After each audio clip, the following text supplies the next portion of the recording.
Hey, everybody. I'm here today with Dr. Eric Gordon for a very special Tick Bootcamp podcast episode. We had the honor of meeting Dr. Gordon in New York City for Project Labcoat. And in fact, we walked the catwalk together to raise awareness for Lyme disease. And it was an absolutely fantastic experience. We raised a ton of money, and it even made international news. So, Dr. Gordon, welcome to the Tick Bootcamp podcast. Thanks, Matt. Pleasure to be here. Eric is really a better way to call me too. I answer better. I was telling you offline, Dr. Gordon, that if we refer to doctors or researchers by their first name, we get yelled at by our listeners. So Oh, we will, okay. we will never do that again. So we made Oh, that mistake when somebody told us to call them by their first name. So, we're going to show you the respect that you deserve, oh, especially as a Lyme literate medical doctor helping so many Lyme patients. well, thank you, thank you, thank you. Yeah, Lyme. Yes. Well, we do want to. So if you can quickly introduce yourself, because I want to go back to life before being a leading Lyme doctor. But before we go there, can you just give us a high level overview of who you are, what you do, and where you're located? Okay. Let's see. I've, yeah, I've been a doctor for around 45 years now, and I always had wanted. I started out wanting to learn how to keep people healthy. Okay, but when I went to medical school, I realized that I wasn't being taught that, and I got seduced by treating sick people. And it's very satisfying, especially if they get well. And but I never gave up my dream of I always looked for like how what keeps people well, what's the difference in people, because it's easy to treat the pneumonia, but then some people are back to life in 3 weeks, some people in 6 weeks, and some people 6 months later were still not popping back. And they always intrigued me, like what were we missing? What were we doing wrong? And and then, of course, being a doctor in upstate New York, this was back in the 80s. We had lots of people, well, not lots, but we had a few people who like didn't fit any mold. They just didn't feel well. And Lyme was not on the table then because we were taught that there was no Lyme north of the Catskills. Which, when Simply not true, but not yes. But when some people still believe that. no, but I mean, like that's just such an absurd concept that, like okay, we got plenty of deer, why is there and plenty of mice? Why is there no ticks? Ticks aren't that sensitive to temperature, and anyway, but I started to get more. I always believe my patients. I think that's one of the things that people have to understand. And I'm not really answering your first question completely, but I'll get to it. But Yeah. because this is the biggest frustration for patients, and I think it's so important for them to understand that doctors unfortunately get a lot of their early training in ERs.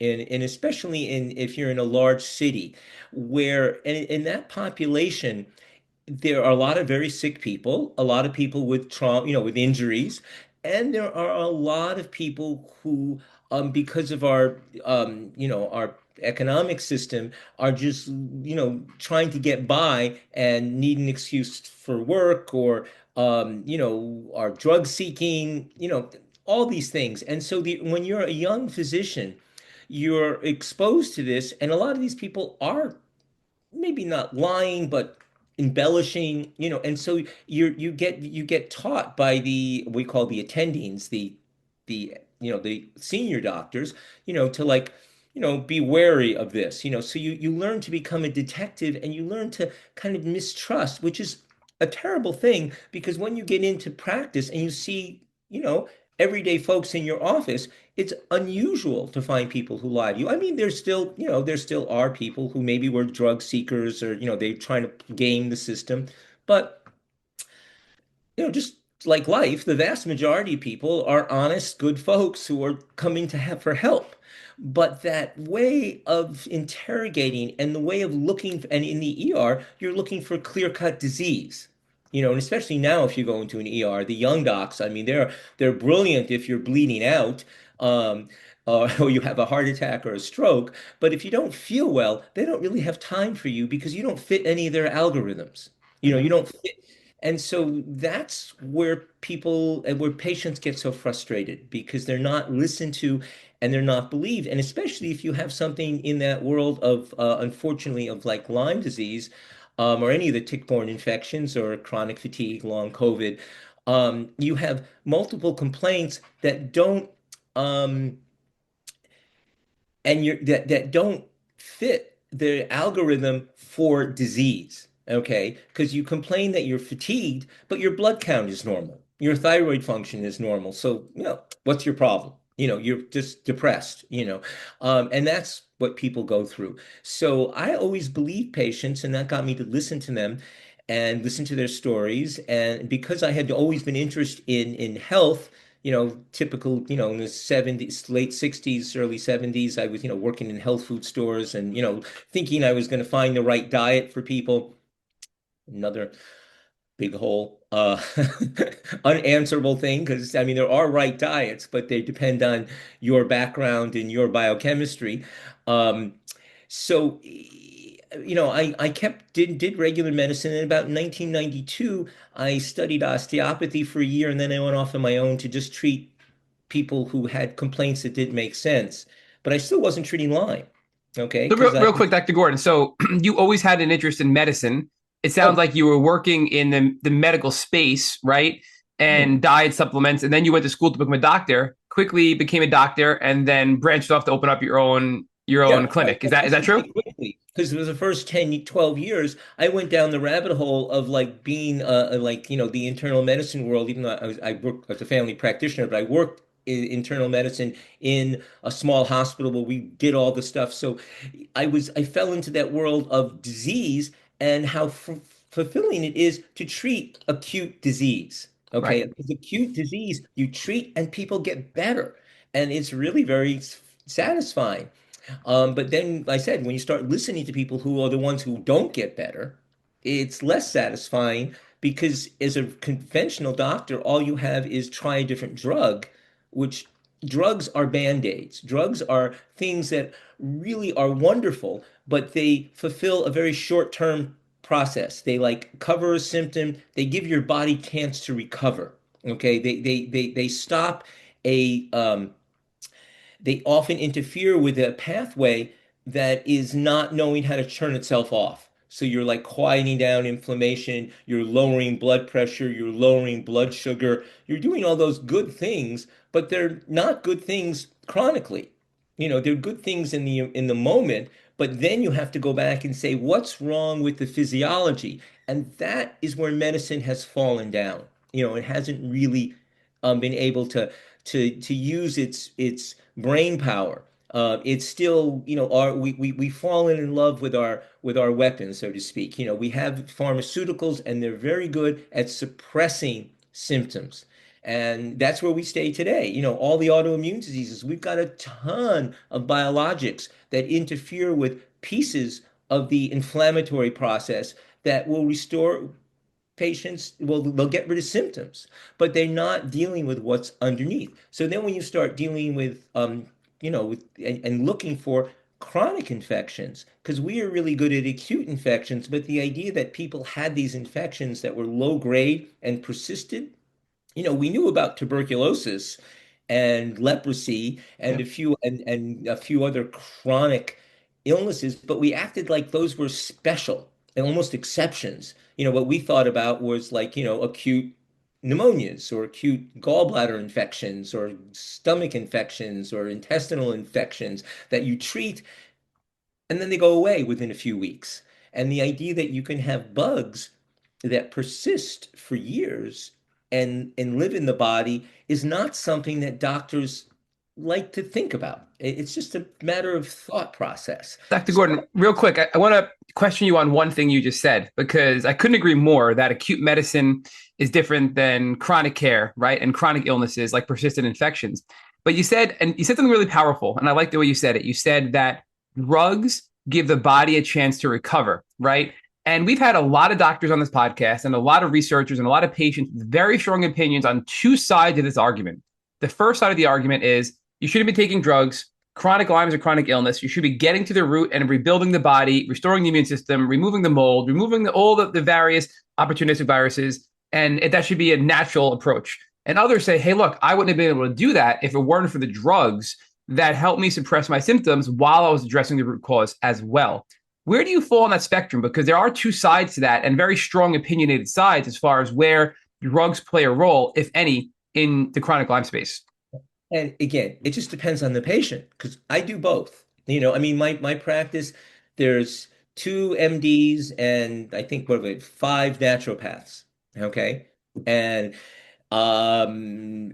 we kind of fall, we have a very long, we have a spectrum, Yep. one of the doctors that works with me is Dr. Steve Harris, who's now president of ILADS. And, I mean, and Steve, Steve, like, Steve is a real expert in the drugs, in the antibiotics for Lyme disease, but he also, because he's learned the limitations of that, is spends a lot of time working on the more naturopathic side of the world. And it's the same thing for the naturopaths. Most of them, they some of them use a little bit of drugs, some of them use a lot of drugs, but we all believe that you have to restore the terrain. You have to get the body to do the final healing. Now, again, with acute Lyme disease, you can get away with, your 3 to 6 weeks, 4 weeks, whatever, of antibiotics, and whew, people are better. And occasionally we have people who come in who've been sick for 2 or 3 years, and or sometimes even longer, and you're lucky you use antibiotics and poof, they get better. But that's not the patients that I tend to see anymore. Yep. Generally, the people we see are the people who've been sick for 3 to 20 years, and that route isn't going to work because the body, once you've had inflammation for a long time, okay, the compensations that your body has done to coexist with the bug, okay, and the effects of chronic inflammation on the gut and how the things that the gut absorbs and what the liver now has to do leaves you in a place where um, just just killing the bugs doesn't help, and B, your body often cannot tolerate the increased inflammation that happens when you just try to kill the bugs, right off. So it's not, it shouldn't be an either or argument. It has to really be, depends on the patient, because there are people who respond beautifully to herbs and some of the energetic things, and that's wonderful. But there are other people who their systems just don't seem to respond well to that. And so, at some point, drugs, usually antibiotics, do help. When we get into these religious arguments, which I call them religious arguments, Yeah. we lose the sight of that it's the individual, okay? Um, and that's what's made such a mess because the we become, like that polarization, I don't think is ever a good idea. Now, I shouldn't say that. On the other hand, the true believers, the people who just believe that it should only be herbs, and the people who are just, restoring the terrain and then the body's going to heal itself, or the people who just believe that it should be, oh, if I find the right drug, we're going to quiet your system down and then your body's going to heal. These are all correct sometimes. And the beauty of life is that we need all those true believers because actually I learn from them, because the people who like will just use herbs get very, very good at the herbs and often develop combinations of herbs that turn out to be really good. And if they had been polluted, not polluted, but if they had been like, also using antibiotics, they probably wouldn't have gotten that good with the herbs. So it's not that they're wrong or bad. It's just the trick for the patient is to, first of all, understand your own body and try not to, and to, some people just resonate with with Western medicine. They just want, okay, give me the medicines and I'll take them, and and some people come in and like, God forbid, don't come near me with a drug. And that has to be respected in the beginning.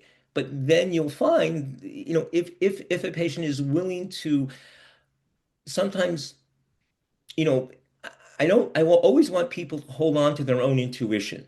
Yeah. Okay. They have a deep sense of what's right for them. And I think that's the first thing that has to be honored. But if you keep walking into the wall, following your intuition, you have to acknowledge that sometimes it's not perfect, and Right. But I think you said something that I don't want to lose sight of as well, because look, everybody knows we express our opinions on this podcast. And Rich and I have come to the conclusion that the people that have the most success that we've interviewed from the patient community are the ones who are open minded to try natural and pharmaceutical and also try some drugs to help them calm the symptoms while they're trying to get to the root cause.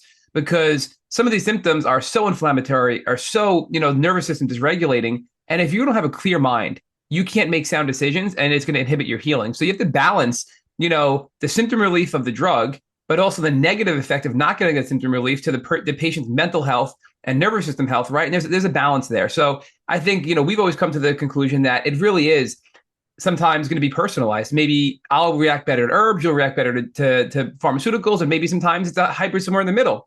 But I never thought about it from the perspective of the religious ones, who are the ones who say herbs only or drugs only, are the ones who get us the best research and conclusions in that particular niche area, which is so true, right? The diehard herbalists are the ones who are getting us the best herbal research for Lyme.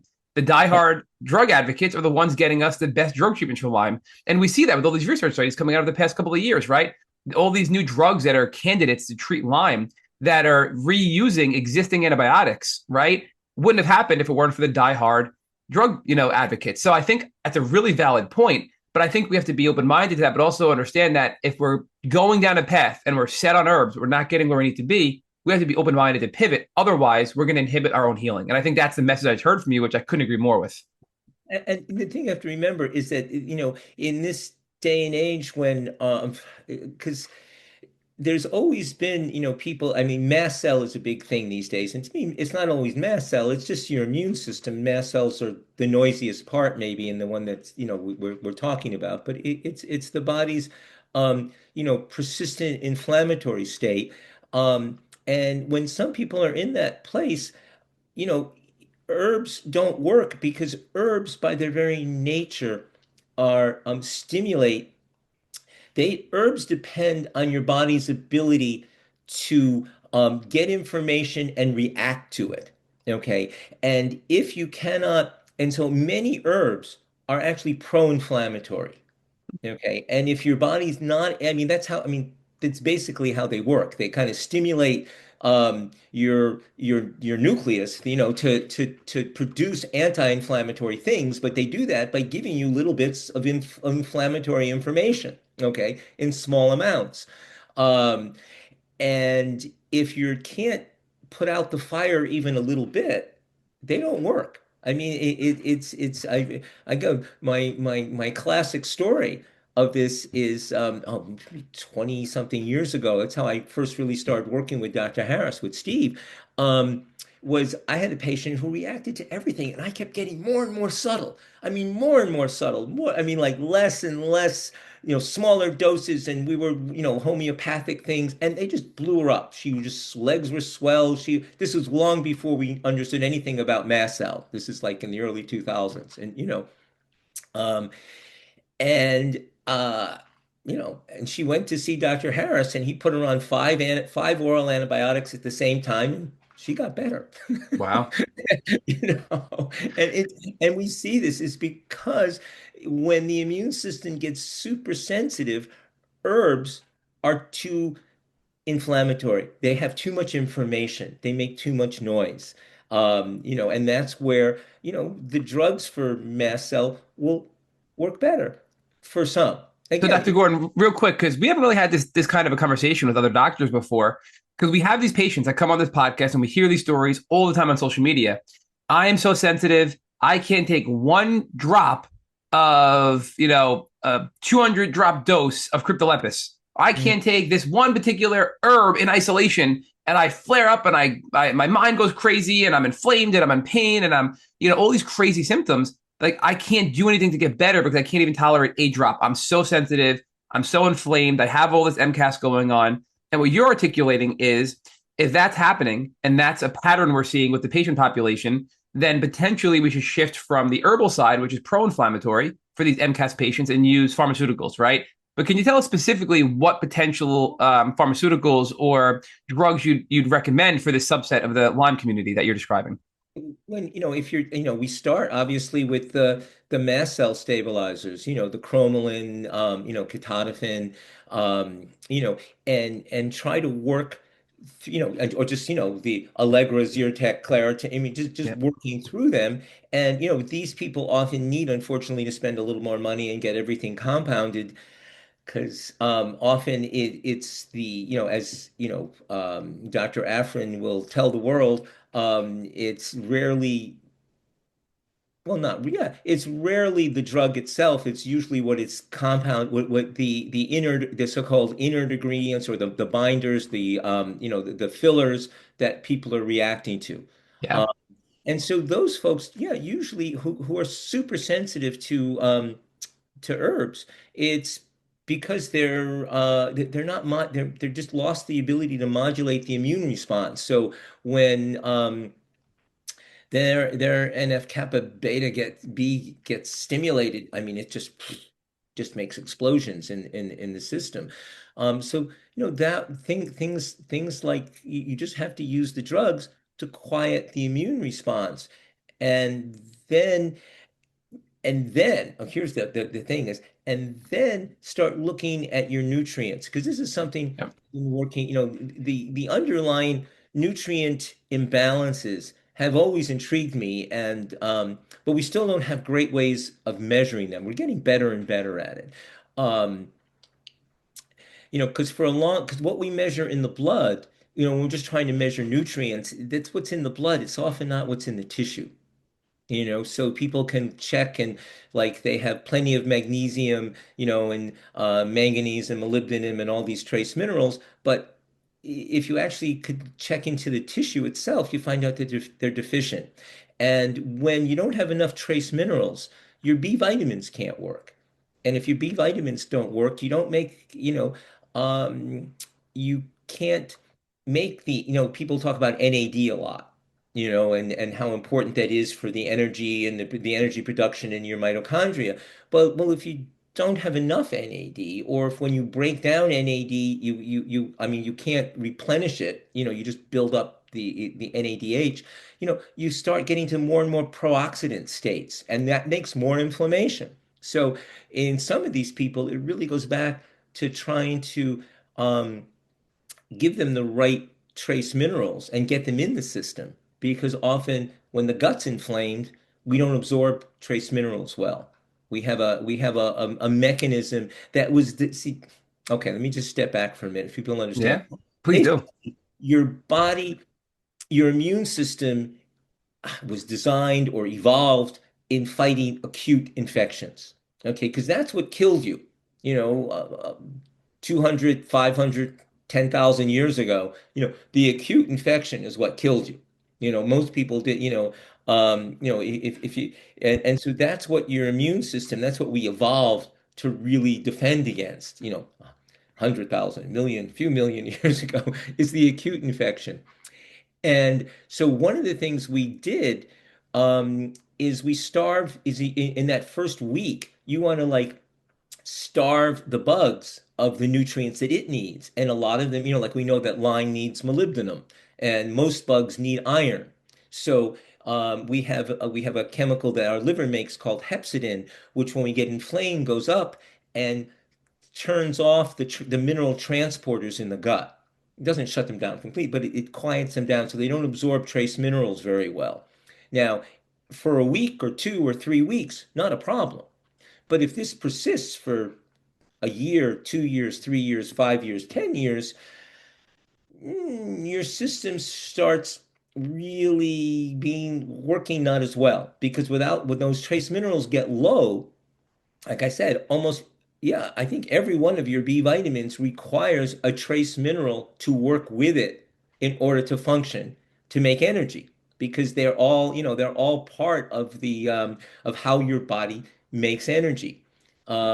And how you make glutathione, and I mean that just on the anti-inflammatory effect, glutathione, you need. the right trace minerals for all of these things.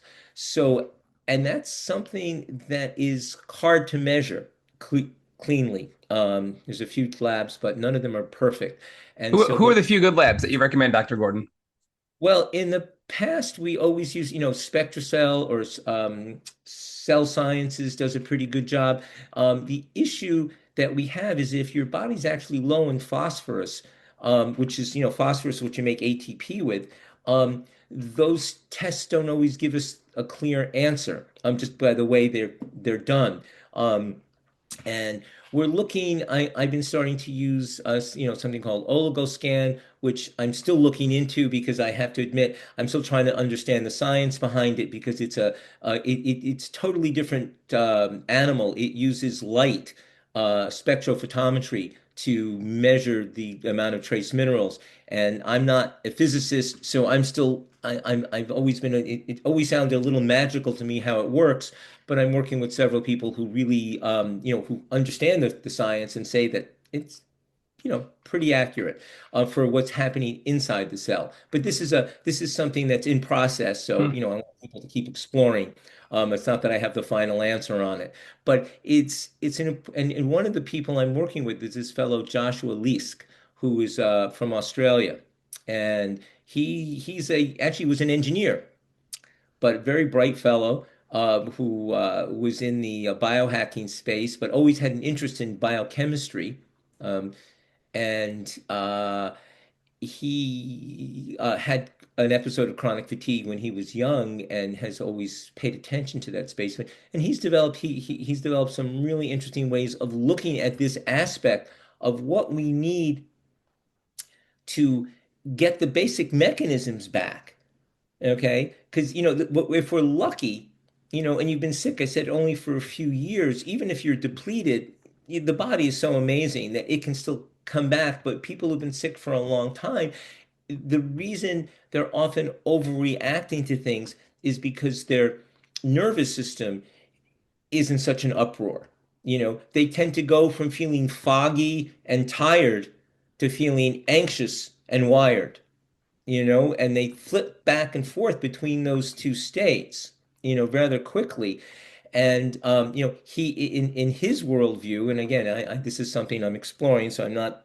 I said I think it's a very good story, and I always emphasize that because people have to understand that our um, our understanding of how the body works is really far from complete.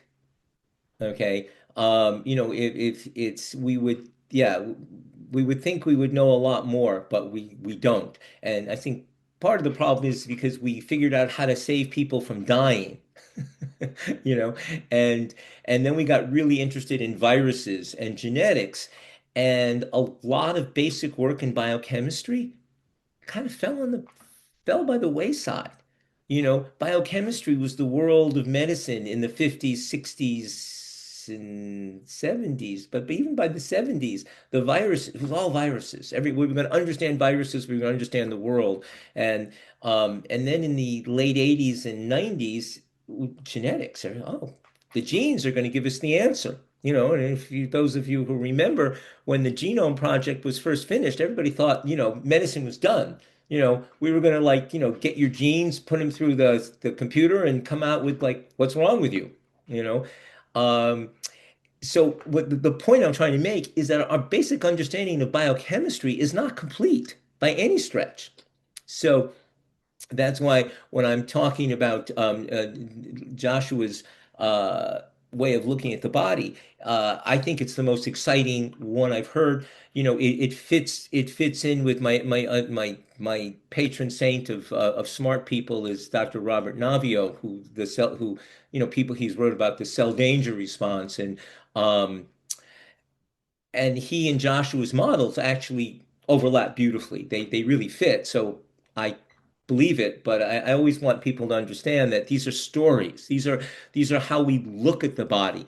They don't always necessarily give us all the answers, you know. Right. But although they're stories, they're also based on science. They're just not fully flushed out yet, and they're still a work in progress, right? So these are Exactly. still tools that are very helpful. Yeah, I I mean, want to be clear that they're the best we have. The reason I call them stories is because we have a tendency to lock into information as though, especially when you're ill, it's you the know. end all be all, and this is it. This is the thing that's going to get me, right? I follow you. It's like, it's like the Sears story, like the Dr. Shoemaker's work, who, Richie is somebody who I said I've worked with Richie since closely, well, I used to anyway, since like 2006. And, I respect what he's done for the community. Um, but people become, true believers, and they'll keep doing things that aren't, like, sort of like we're talking about with herbal, with people who believe in just the herbs, become true believers, and they keep doing things that don't work for far too long. Right, but they need to evolve, and I think we've seen this a couple of now, probably going back 5 years ago.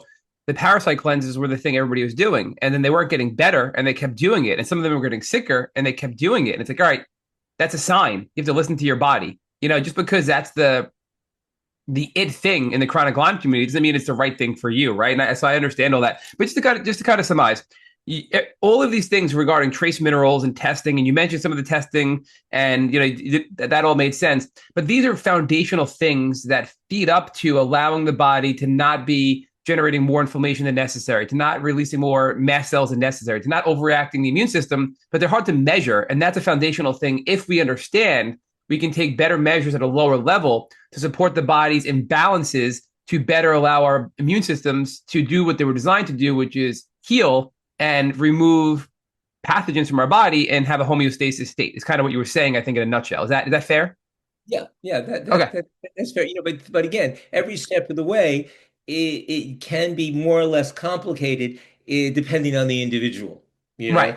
know, I, because yeah, I have so many follow-up questions, but I just want to circle back because I took you down a road there, right? So you were working at the hospital, 12 years of doing family medicine, and you realized it was very rewarding with acute illness, but not so much with chronic illness, and there was a gap there. And that's when you kind of said you branched out to start your own, yeah. medical practice. And then it sounds like that's when you met Dr. Harris and started branching out in the Lyme world. Can you walk us That's through that transition in was your journey? in there.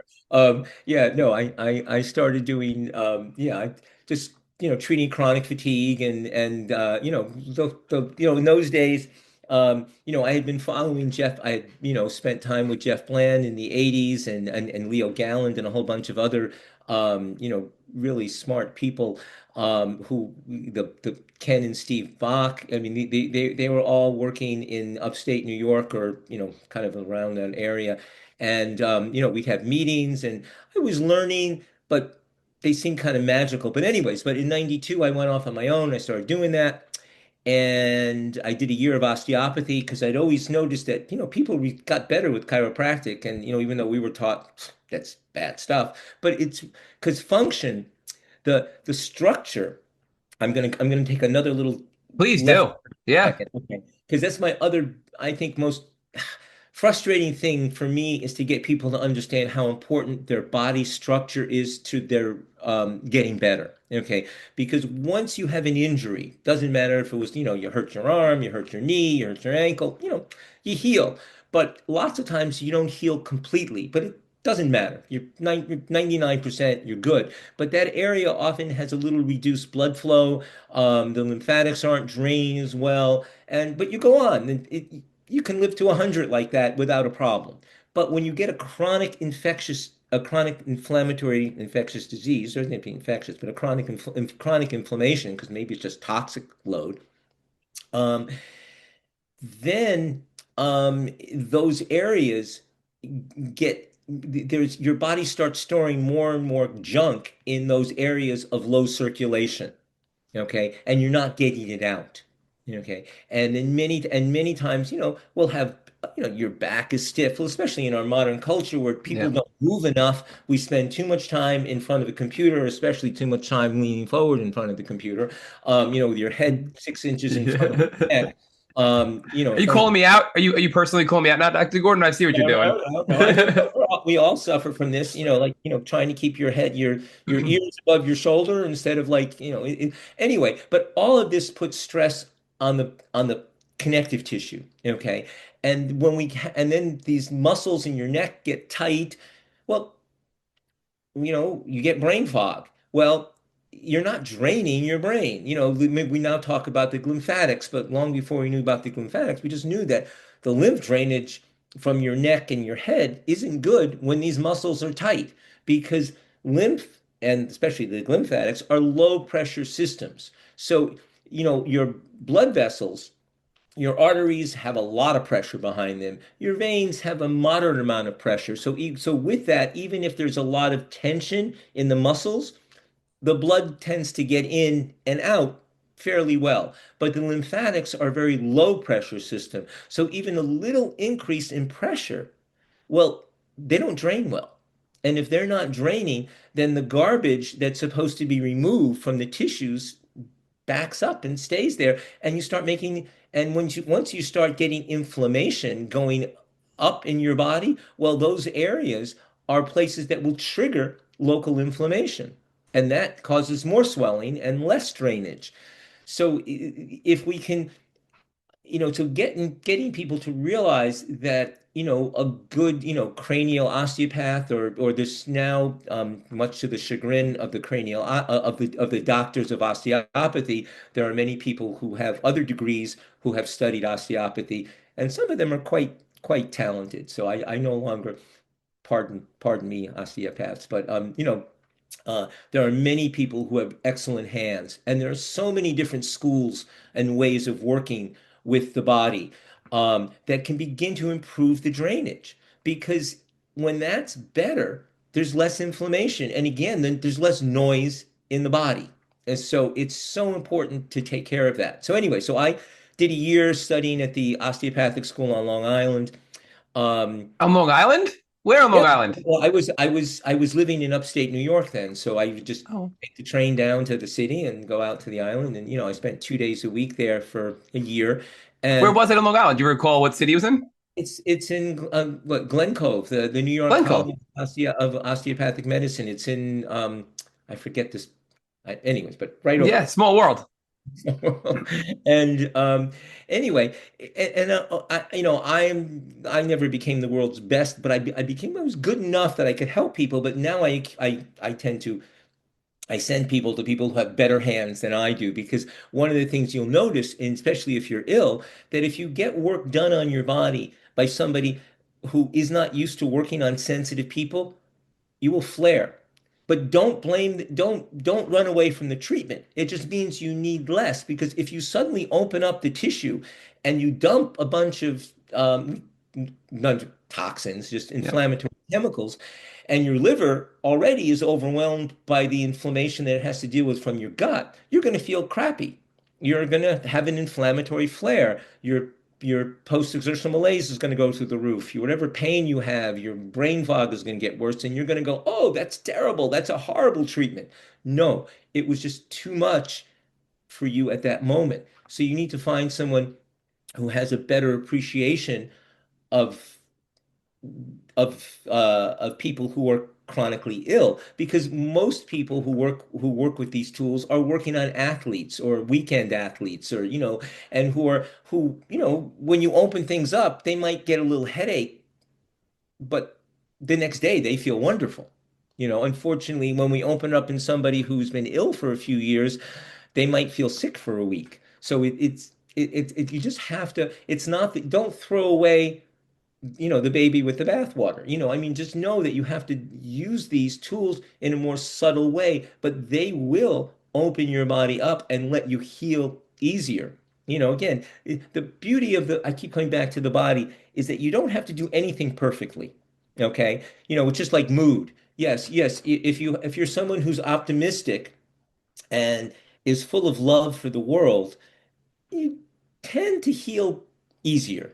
But that's not a free ticket, because I know plenty of angry people who still get better. I always like to say, get this across that you don't have to do everything perfectly. So, but getting your body opened up will help quite a bit. So anyway, so I did that, blah, blah, blah, and then I dropped out for my wife. I don't know, wanted me to retire at a young age, and we went to Mexico. But I came back and I worked with and I met Neil Nathan at a course, and this is like 95 or something. And I went to work for Norm Shealy, where Neil was for a year. And Neil Uh, Nathan is a mold, a prominent Mold, mold yeah, yeah, doctor, mold, yeah, correct? yeah. Well, but Yep. he had been doing he'd been in this world of interesting medicine for a long time, and Neil's quite an amazing human. And anyway, then I came to California, 97, 98. I moved to California, blah blah blah blah, and I still didn't treat Lyme. I had a patient who got me interested in treating rheumatoid arthritis with antibiotics, and I was getting a little bit, but I didn't want to use antibiotics. I have to emphasize here, I was coming from that point that I really wanted to use natural things. I was leaving, I wanted to, fix your gut, fix your hormones, and get you on your way. This was I call functional medicine before we had functional medicine. We called it alternative medicine back in the 70s and 80s, and early 90s. You know, Jeff Jeff Bland named it, and I said Jeff was one of the people I learned a lot from in the 80s and early 90s. Um, but when I got here, I started to see more and more sensitive people because someone who was a specialist in multiple chemical sensitivities retired and kind of like his patients heard me on a podcast talking about mercury toxicity. I don't know how, or anyway, they all showed up.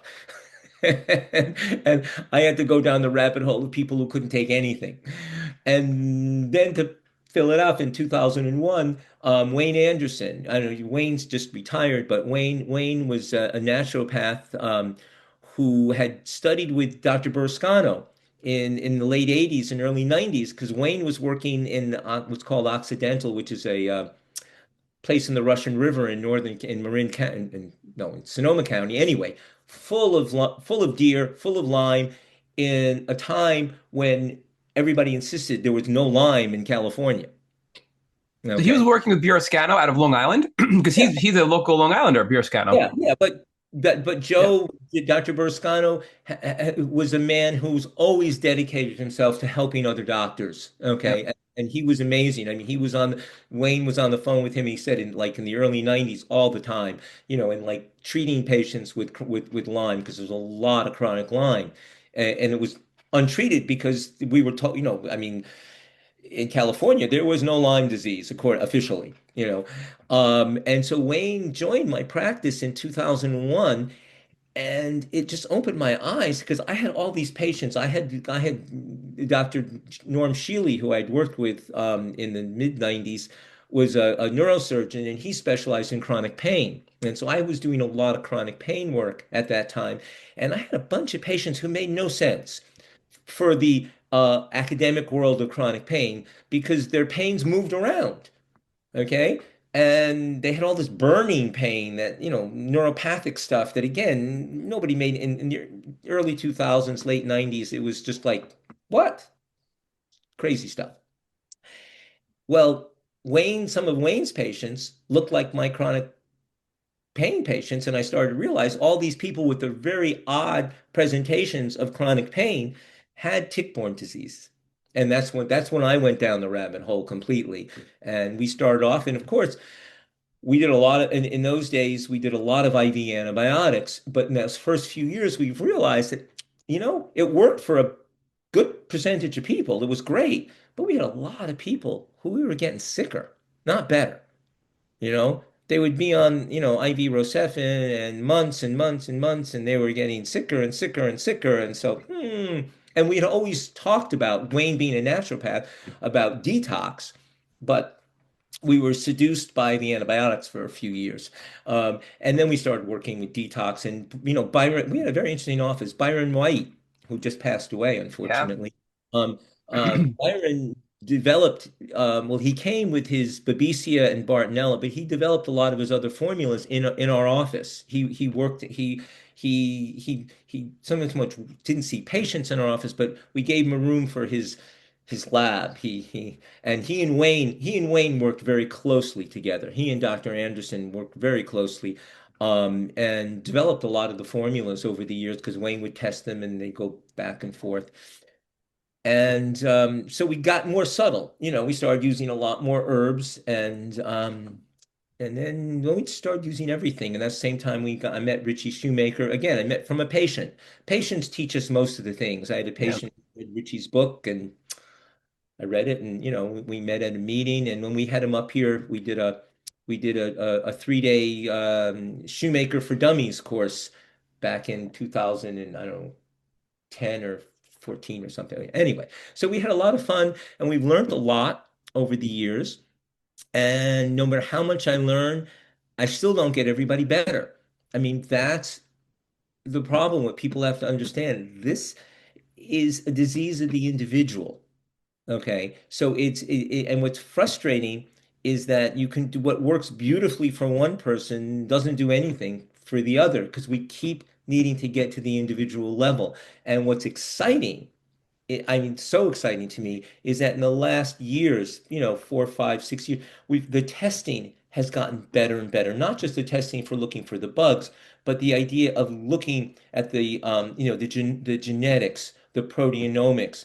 Um, I said just the metabolomics, just all these things.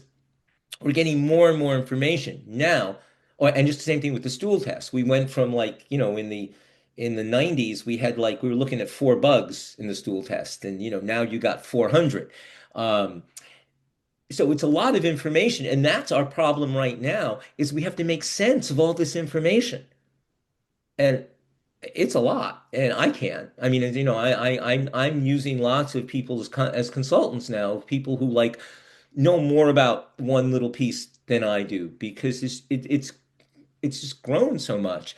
This is where AI hopefully is going to be really helpful, is taking large amounts of information and giving us useful pieces, but it still requires the clinician to know how to use that piece in your body. And that's the thing is watching how you respond to treatment can often guide us through this minefield. Because again, I want to be clear. The good thing about most people with Lyme disease is that they just really need to have their Lyme treated. Okay, I want to, because I see a very uh not refined, but sort of like, by the time people come to me, they failed lots and lots and lots of therapy. So Right. they're not they're not, that's why it's so hard to get them better. But I just always like to remind people that, thank God, most people respond to herbs, antibiotics, mast cell therapy. Of course, in mold, I mean, the problem with mold is that if you don't get out of the mold, your symptoms aren't going to go away, and you're not going to know whether you treated the Lyme or not because Wait, you're still feel terrible. Dr. Gordon, but talk to us about that. Because you mentioned you worked with Dr. Shoemaker as well, who's the mold expert. What did you learn while doing all that work and research with him? Because we know that if you're exposed to mold and have mold toxicity, the treatments won't work. You're not going to get better. And oftentimes people waste their money and throw it away, not knowing mold is keeping them sick. And is that a full statement? Just tell us what you've learned and how you've learned to navigate it. Um, yeah, yeah. Well, I think that's a true statement. I have seen it time and time again, and people who insist that there's no mold in their homes and they have no mold exposure, and 2 years later, we finally get them to leave their home for a week, and a bunch of symptoms clear. Yeah. You know, and the thing that's so frustrating is there's no good. This is where we need better testing. Okay, mold testing, I still think is, urine mold tests. I mean, we do them. You've got well, US Biotech now used to be real time, which is the ELISA test, and the and Mosaic, which used to be um, I forgot all of a sudden, old man memory. But they're different tests, by the way. I mean, when people real one is one is an immune test, and one is a mass spec. So the mass spec measures the mycotoxin in your urine. The ELISA measures an immune response to the mycotoxin, but it can be bound or unbound. So it can be partially metabolized and will still be positive in the real time, or US Biotech lab, where the Mosaic just shows you the unbound mycotoxins. The problem with both of these tests is that most of the things they find, the levels vary from day to day, and if they're mildly elevated, I don't think they mean anything. I mean, if they're like 10 times above their limit of normal, I really think, it's probably something. But I still don't think they're great tests. And then we have the myco test, which is a test that is an antibody test to the mycotoxin, okay, itself in your body. Like it's an antibody test looking for your body's antibodies. Okay, so when you expose to mycotoxins, you'll make antibodies against them, and the myco measures the level of those antibodies. Their argument is these kind of antibodies should disappear within 3 to 6 months after you haven't been exposed. So if they're still there, you're still being exposed or you're colonized. I believe this clinically. I just want people to understand that conventional medicine doesn't really believe that yet. Okay, but it doesn't mean it's wrong. It just means that, I like people to understand that a, a lot of the things that we do, we're doing based on tests that have not been that well validated. I mean, what they're measuring is accurate. Okay, I want to be clear. Like these are clear approved. I mean, like when they're measuring something, but the meaning of that measurement is still not well validated by the quote unquote academic medical community, which doesn't stop me because they're often useless, but still understand that if you go to a conventional doctor with your urine mold tests, they're going to roll your eyes or insult you or one or Yep. the other. We've heard that time and time again. People bring their tests to, their regular doctor and it's like, nope, we're not taking hygienics. Nope, that's all garbage. We don't believe that. So But yeah, that's a I problem. want to be clear about it. See, IGenics has got well validated results for a long time. Okay, and they have popular. We've been uh, you know, and you know, yeah, you still have. I mean, the problem you still have is the question of normals. Because there are plenty of asymptomatic people can have IgG antibodies to these bugs because they were exposed and they got better. Because a lot of people get Lyme disease and their body takes care of it. I mean that's the other thing is that not every, just because you have Lyme, I mean you meet people, like the foresters, the guys who've had like, 1,000 tick bites in their lives, they all have Lyme. Yeah. But Well, why do you think that is? Why do you think so many people can get bit by a tick and recover without any kind of drug or any kind of diagnosis with their immune system, and others become crippled and chronically ill? What is your thought on that? it's just your immune system, and your level of tox. See this, I should say just your immune system. It's probably the level of insults that you've and how your body has responded to them over your lifetime. Okay. What else is imbalanced? Um, if you're, and your nutrition and toxin load underneath it, because we often I mean, Dr. Parpia, one of the doctors, one of the naturopaths who works with me, and she has been, I mean, it's been, yeah, 12 years, and I've seen her results where she'll take the time, which being a regular, see, doctors, I always want things fast, but anyway, but she'll take the time and detox people for sometimes 2 years, okay, which is much longer than I have patience for. Um, and many times their Lyme will clear with sometimes with no treatment, okay, because their immune systems are now working normally. Now, I mean, that doesn't happen all the time, but I mean, people have been sick for a very long time. That's usually doesn't usually work quite that well, but it works often enough as proof of concept that it's real.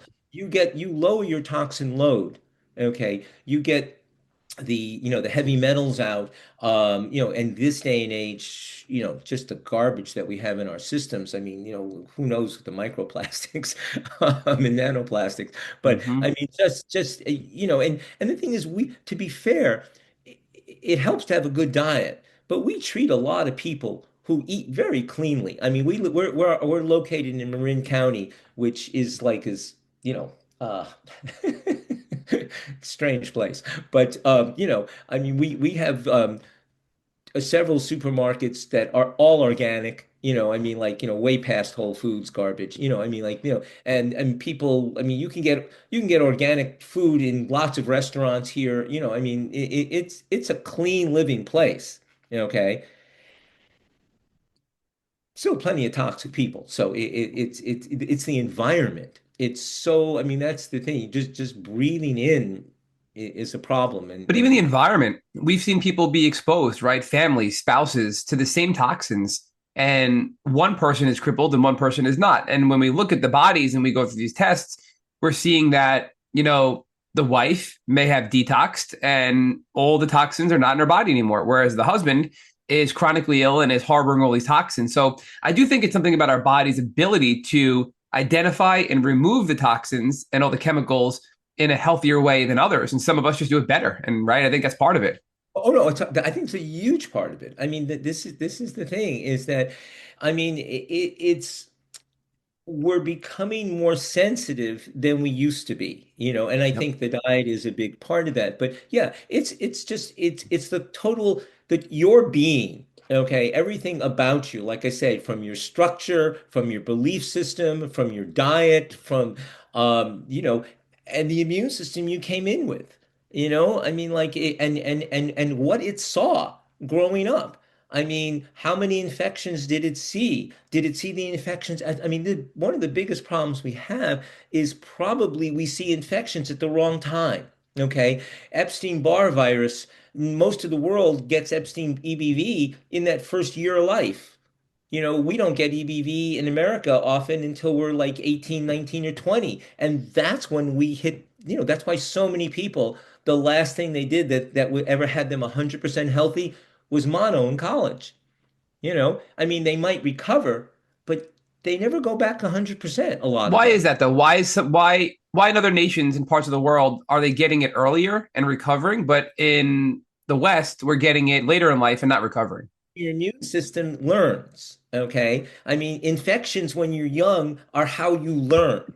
I mean, I mean, okay, I don't want to, I worry about our whole culture because kids don't play, Yep. kids don't wrestle enough. I mean, like, watch animals, watch how kids develop, how boys develop. They wrestle, they roll around, they do things, I mean, like, your immune system has the same thing. It has to meet infections and learn. And so many people live in these isolated single, we all single family houses, and the kids, I mean, like, they have that. I mean, like, not they don't have nannies, but if they don't go to daycare, they don't get exposed to a lot of viruses when they're young. It's And sanitized. They're clean environments. I know what you mean.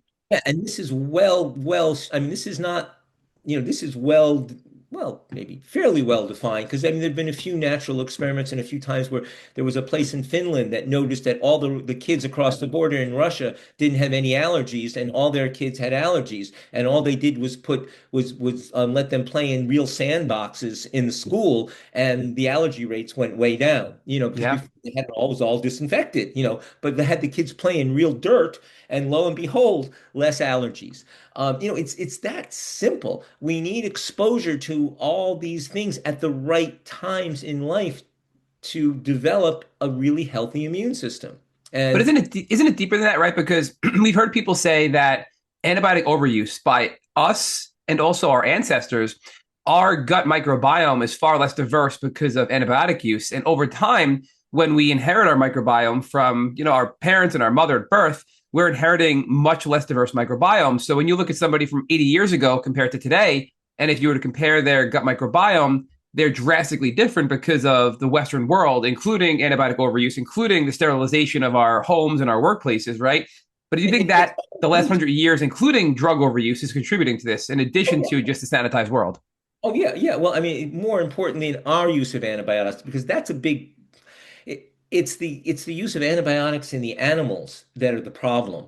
Okay. I mean, other than if the free living people, you can screw your microbiome up, but it's not. The problem is our animals are fed antibiotics daily. And you got 100 million cows and pigs and chickens that are fed, and that's what's producing this vast antibiotic destruction of the microbiome, I think. Can you Almost elaborate on that? So what do you mean by that? Because I don't really I don't follow, and I think it's a really interesting point. Are you referring to like when we eat the Yeah. animal and the antibiotics are in them and now we're consuming the antibiotics? Is that what you mean? Yes, but also they are producing all kinds of bizarre not bizarre but bacterial resistance in the bacteria in the environment. Okay, because Oh, so it's twofold that these all of these animals are being pumped with antibiotics to stay healthy so they can grow and then become food. But the pumping of antibiotics on a daily basis is resulting in antibiotic resistant bacteria that we never had before, bacteria. infecting humans as well. Right, right. Okay. But and our guts, are just the variation in food. I mean, like people tend to eat the same foods over and over again. We don't have seasonal diets. I mean, all these things do Yep. contribute. I mean, the thing we can say is that um our modern world is a beautiful thing, but is a deadly thing. I just came back. I just spent a few weeks in Brazil in southern Accra, in basically in the jungle, and those people they don't have chairs, which is a wonderful health thing. I mean, because the worst thing you can do is sit if you have to. I mean, you see people who are in their 70s and they're spry because their life consists, you're on the floor or you're upright, floor, upright, floor, upright. Yep. Look, it's like so simple, but hey, I'm in a chair right now. I mean, like it's we are weakening ourselves by our comforts. I mean, again, and I'm sitting in a chair too, so it's not that, but we have to like really rethink everyday life.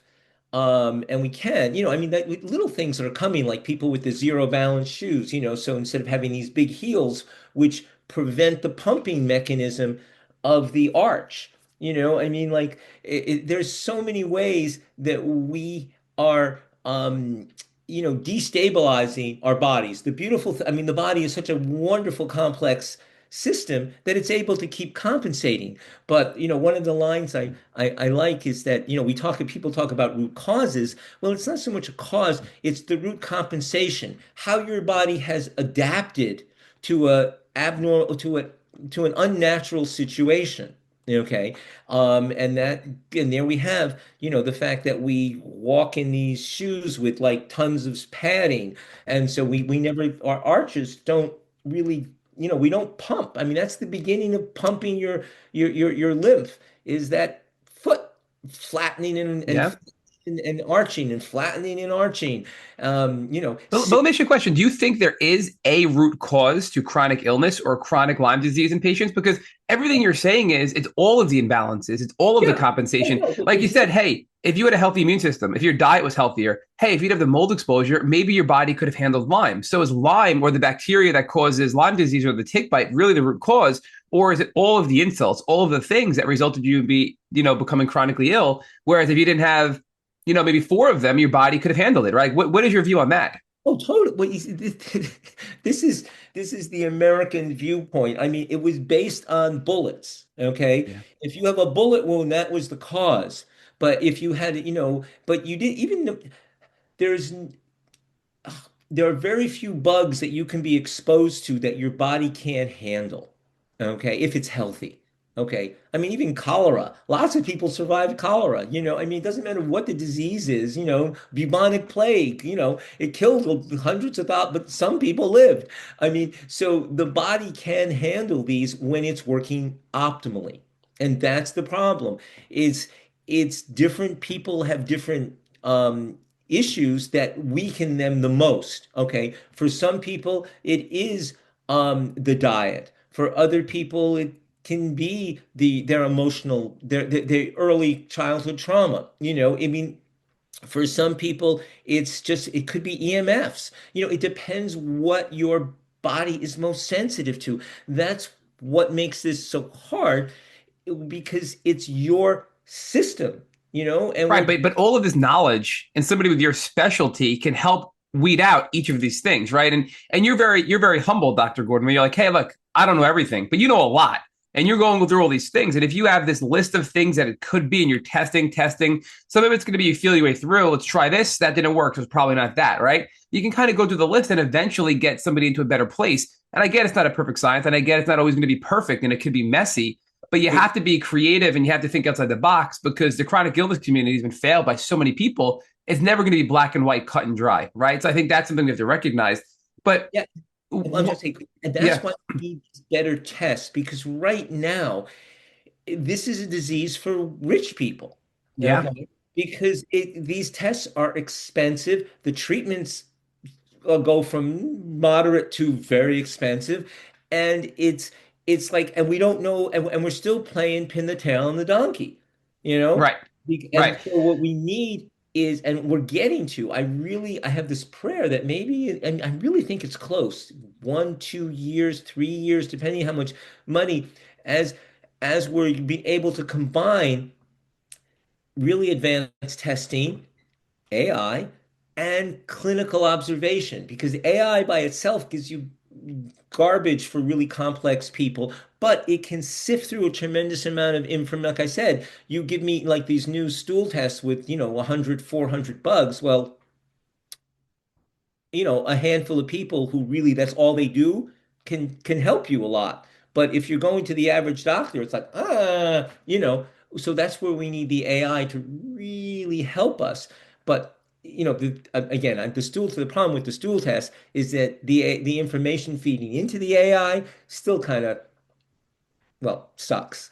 It's not very right. good yet, but But it's only going it's to get better, right? And you getting see that at the better. basic level. People go to the doctor, they get basic blood work, and they feed it through AI, and they have better conclusions than what their doctor tells them. You see it on social media, right? They'll have AI interpret their blood results before they go to their primary care doctor. They go to their doctor. Their doctor says A, B, and C, and they go, "What about D, E, F, G?" Right? Because they know from AI, and the doctor goes, "What do you mean?" And they goes, "Oh yeah," and they missed it, right? Because we're human. So it's Hey, and that's at a basic level. yeah, no, no, absolutely. I mean, like, I just happened the other day. I mean, somebody had an abnormal blood test, and like, it's an abnormal liver function test, and it was like my first thought was, oh, let's get an ultrasound of their liver, or whatever, and look at the drugs they're taking, and well, I didn't recognize that. Oh, but that one is more specific for muscle, and this person works out. So it was I mean, AI is so useful as a backup. It's just the problem when we think it it doesn't know enough because the old story from computer science, garbage in, garbage out. And that Yes, sir. is the problem. But, it as an adjunct, as a way to help the doctor, I think it's going to be amazing. And I just hope doctors have enough humility to realize how much we need it because there's just too much to know. There's just too much to know, and you can't know it all. Um, I said I've been working on this for a lifetime now, and you forget. I mean, like, oh, just biochemical pathways. Unless you're using them, unless that's your specialty and that's all you're doing, can't remember them all. The Right. genetic pathways, you can't remember them all. So we can't pray that every doctor we see is an amazing genius. But what we can hope is that they know enough of physiology and understand enough about your body that when you give them a lot of data that's been, translated by AI, that's another data point that they can use to really help make it something that fits your body. Okay, Yeah, and I that's couldn't the agree problem. more. I couldn't agree more. But you keep touching on something I want to ask you about because earlier you just talked about the genetic pathways. Then you were talking about sensitivities to electromagnetic frequencies, and on the topic of mold too, and all these things. So we hear people say, "Hey, I have the MTHFR gene. I have the double MTHFR gene. I can't detox. I'm never going to get better." Hey, I have the HLA-DR whatever gene, which is I think the mold gene, right? I'm never going to get better. Hey, I'm really sensitive to EMFs, and I'm never not going to be around cell towers or routers or wireless technology. I'm never going to get better. And some people really believe that, and then they don't try to do things to get better. Now, look, I do believe there's some validity to genes making you more susceptible to things, right? Because like the autoimmune thing is right. Genetics loads the gun, environment pulls the trigger. I think that's a pretty powerful statement.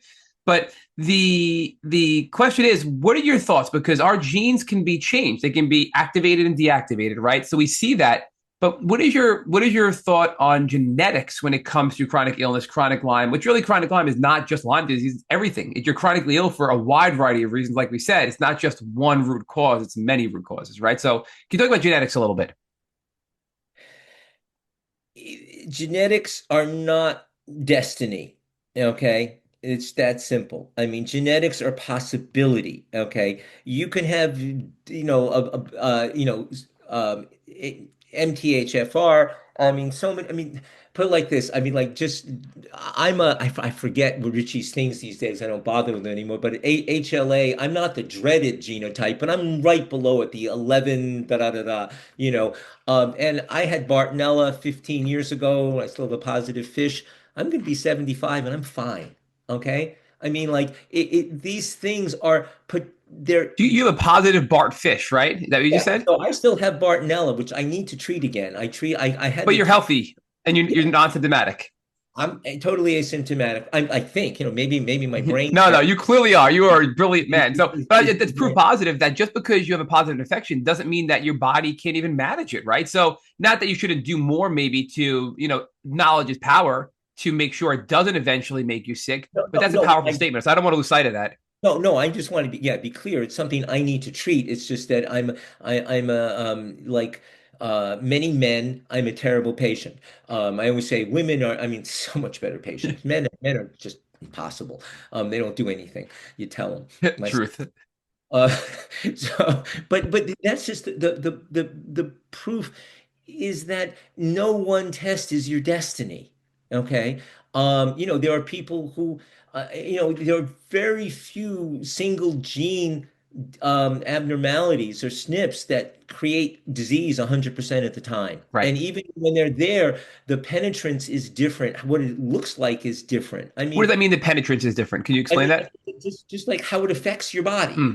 Okay. I mean, like, this is what got, I have to, unfortunately, I have to go in a minute, but this is what got Dr. Naviaux into metabolomics, into looking at the chemicals your body uses to communicate with itself, the small chemicals that go in and out of the nucleus and the mitochondria back and forth, because he was a professor of genetics. His specialty was inborn errors of metabolism. Those are these usually diseases have a lot to do with lipids that tend to kill children in the first 10 years of life. They're terrible illnesses. And his specialty, he was genetics.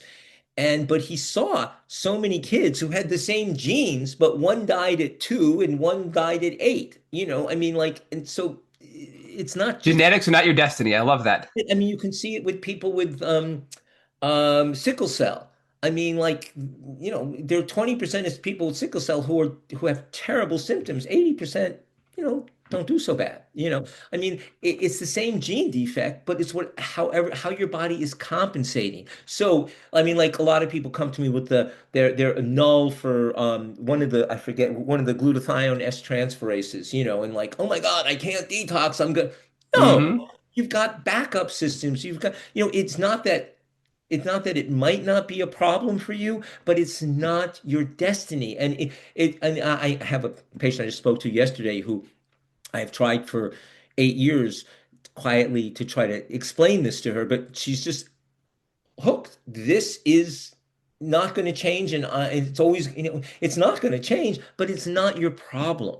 I mean, it needs to be thought about. It needs to be, maybe we need to modify protocols. We need to support your Hmm. glutathione system, but it's not unfixable. MTHFR, the same thing. It's I mean, 50% of Ashkenazi Jews have an MTHFR SNP. They're not all sick. The thing is that a lot of Northern Europeans have much more trouble with the MTHR SNP because again, it's only in a fewer percent of the population. So there's less likely that the body has worked other workarounds because most of these SNPs have benefits. Okay. Yep. They can't. The reason they're high, they're in the population is because they protect you against some other problem. Okay, like just like sickle cell lowers your chance of having issues with malaria. I mean, like thalassemia, the same thing. The malaria doesn't do as well in those cells. So life is not simple, and this is getting back. My final point when I was trying to make in earlier, and I don't think I finished single answers for chronic disease works rarely. I'm not saying never, because every once in a while somebody will find, oh, they'll take folinic acid and Their whole life changes. Okay. So I don't want to say never, but almost all the time, it's a lot of small steps because that's how you get sick. That's why your doctor doesn't understand you because you have little bits of multiple things that we might call diseases if they became big. Okay.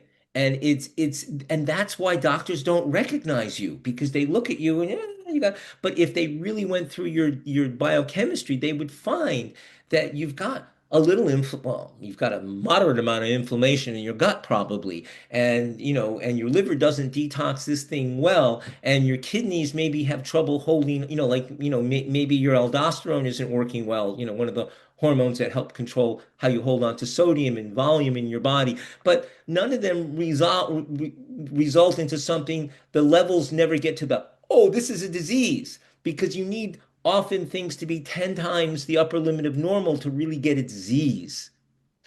But the systems, you have multiple dysfunctions.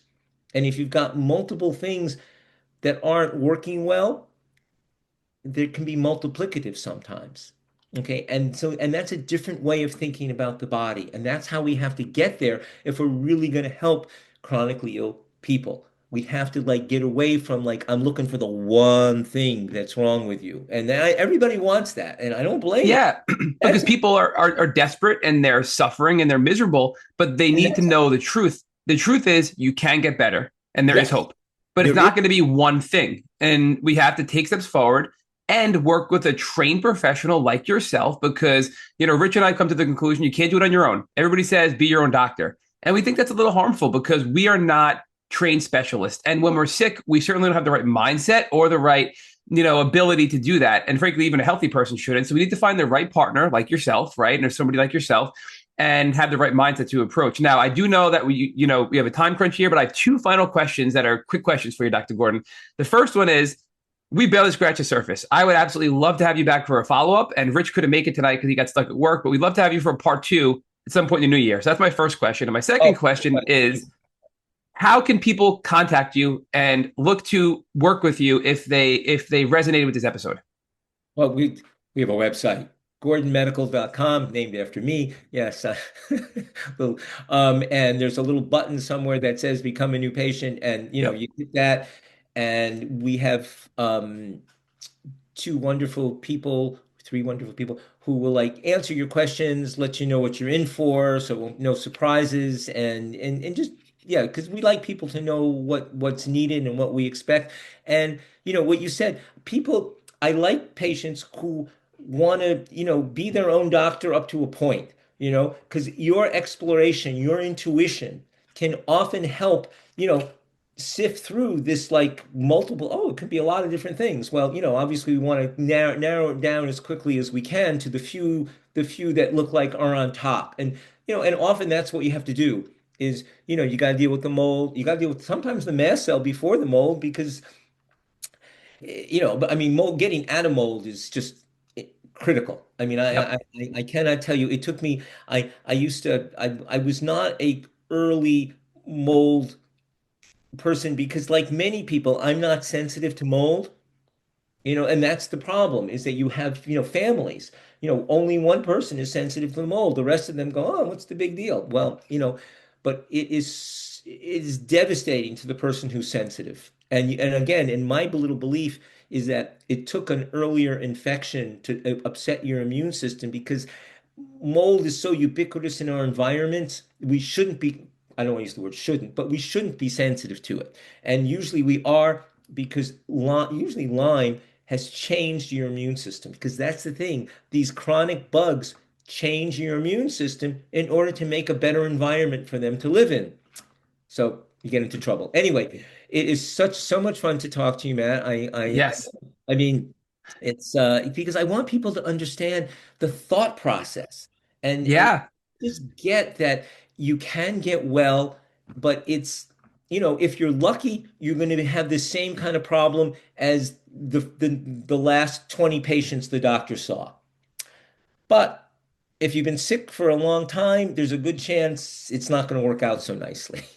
Yep, but there is hope and there is a path, and there are steps, and there are things we can do. So, Dr. Gordon, I can't thank you enough for coming on our Tick Boot Camp podcast. This episode is going to be launching in the new year. This is right before the holidays. For everybody listening, this is going to be launching on January 10th. But we're going to definitely have to get you booked to come back because I think we could do another hour and a half of this easy, especially if we had Rich on. Frankly, I'm glad he wasn't here because I got you all to myself tonight. So, can't thank you enough, Dr. Gordon. And we will certainly have you back. And thank you for all the great information and sharing all this with our community. My pleasure, Matt. And really just thank you for doing the work you're doing because information is what patients need. That's what will give you some hope. Because if you're, I mean, if I can't imagine getting sick and like, where do I look? So having, shows like you, which give people a broad range of what's out there is so, so important. So really, thank you for the work.